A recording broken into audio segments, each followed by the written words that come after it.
It seems like you can't have a conversation these days about retro gaming without eventually talking about how expensive the cartridges have become, especially for the Super Nintendo. The average game goes for over $20 according to PriceCharting.com. That's just ridiculous. I even made a video about picking up cheap SNES games a couple years ago, but it's totally outdated now. Even stuff like Plock and Tetris Attack are going for $15 to $20 each and climbing. So I thought I'd make an updated video, or more accurately, a list of the best games you can still get for under $10. Obviously, this is completely subjective, it being a list and all, but please don't let that stop you from leaving a comment about how I'm a monkey's uncle. That would really make my day. 13!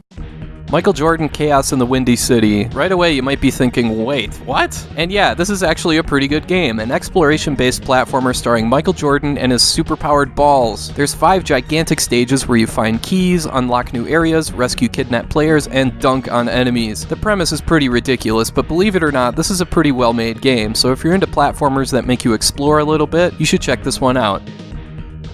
12.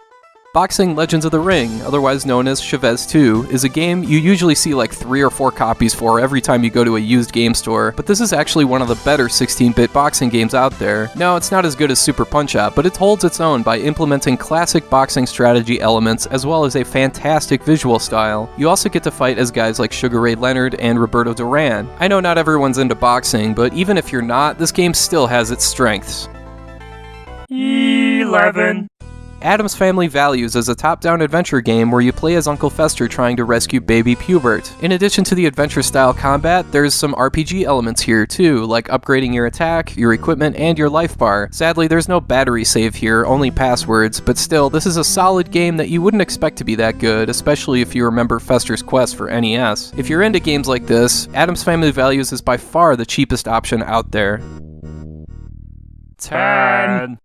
Hyperzone is a fast-paced Mode 7 rail shooter that came out early in the SNES lifespan and has managed to stay a cheap cartridge even with prices going crazy with almost every other game. Some people may be turned off by the visuals here, which can be, let's face it, downright ugly at times, but this is still a perfectly fine shooter that can be really challenging at times. There's not much to the gameplay, what you see is what you get here and that's it. No other game modes or options or anything, but still, sometimes it's fun to just sit down and make stuff go boom. 9. Ken Griffey Jr. presents Major League Baseball. Come on, you knew I'd bring this game up. This is by far the best baseball game on the system and one of the best sports games ever made. And even if you're not that into baseball, you'll still have a good time playing this one, whether it's a 162-game season or a home run derby. It's easy to get a grasp of both pitching and hitting, and the art style has aged really well. This is one of my favorite games ever. 8. Super Empire Strikes Back. You could probably pick from any of the 3 Super Star Wars games on the SNES since they're all pretty cheap, but I've had the most fun with this one. Maybe it's because it's the best movie of the 3, I don't know. But yeah, this game is infamously difficult, easily one of the hardest games on the Super Nintendo. The enemy patterns can be hard to grasp, the respawning here is insane, and some of the boss fights are downright ridiculous. Still, it's just cool to hear that music in 16-bit form, and it's cool to play as Luke and Han and Chewie. 7.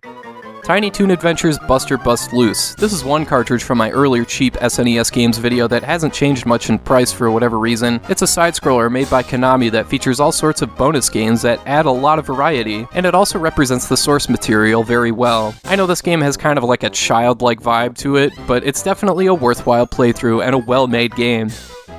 6.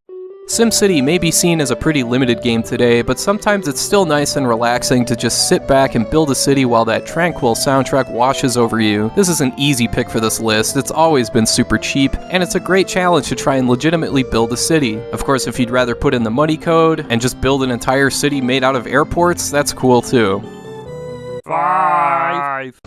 Pilot Wings is another really challenging title where you fly biplanes and jetpacks through obstacle courses, skydive through rings, and eventually make stuff go boom with a helicopter. Yeah, it's tough, but the physics engine here is consistent and reliable, and it's one of the great 100% titles in the SNES library. Getting perfect scores across the board is a hell of a challenge, but it can be done. Like SimCity, Pilot Wings has always been a cheap cartridge, and similarly, it also has kind of a relaxing vibe to it, despite how tough it is. It's well worth playing today, and should be a part of anyone's SNES collection. 4. Street Fighter 2. While the Turbo, Super, and Alpha 2 editions have gone up in price, the original SNES port has leveled off a bit, and while the other versions of this game are better, the original still has great visual and sound design, consistent controls, and is easily one of the better 16-bit fighting games out there. If speed is your style, there's Chun-Li, or Ken. If power is more your thing, there's Zangief or Blanca. If you want a balance between the two, there's Ryu and Guile. And there's also two wild cards like Dhalsim and E Honda. The first Street Fighter 2 still holds up great today, both as a single-player and two-player fighting game. 3.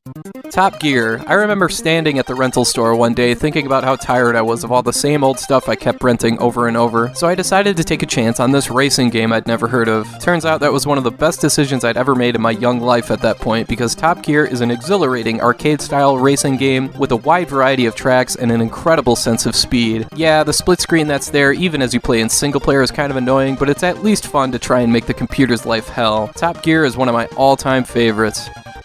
2.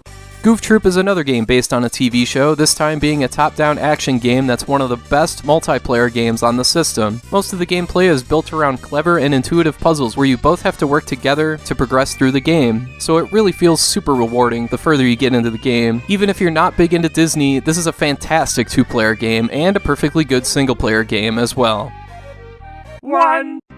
F-Zero is not only one of the best launch titles ever, but it's one of the best racing games ever made. This is an easy choice for number 1 on this list, because not only is it cheap, but it's really easy to find whether it be online or in used game stores. And of course, it's one of the best SNES games out there because of its flexible difficulty, variety of tracks and cars, and memorable music. This game sold like a gazillion copies for a reason, and if you don't own a copy for yourself, you should remedy that sooner than later. Alright, that's it for games under $10. Now, I know that if I simply expanded the price threshold to $15, that opens up a whole new echelon of games like Tetris Attack, Killer Instinct, Star Fox, Phantom 2040, X-Men Mutant Apocalypse, Total Carnage, Prince of Persia, on and on. The thing is, though, prices for those games are steadily increasing, so I wanted to pick $10 games that have mostly stabilized in price over the years, and I think these 13 that I picked are about as good as you're going to find in that price range. Anyway, that's all for now. Thank you for watching, and have a good rest of your day.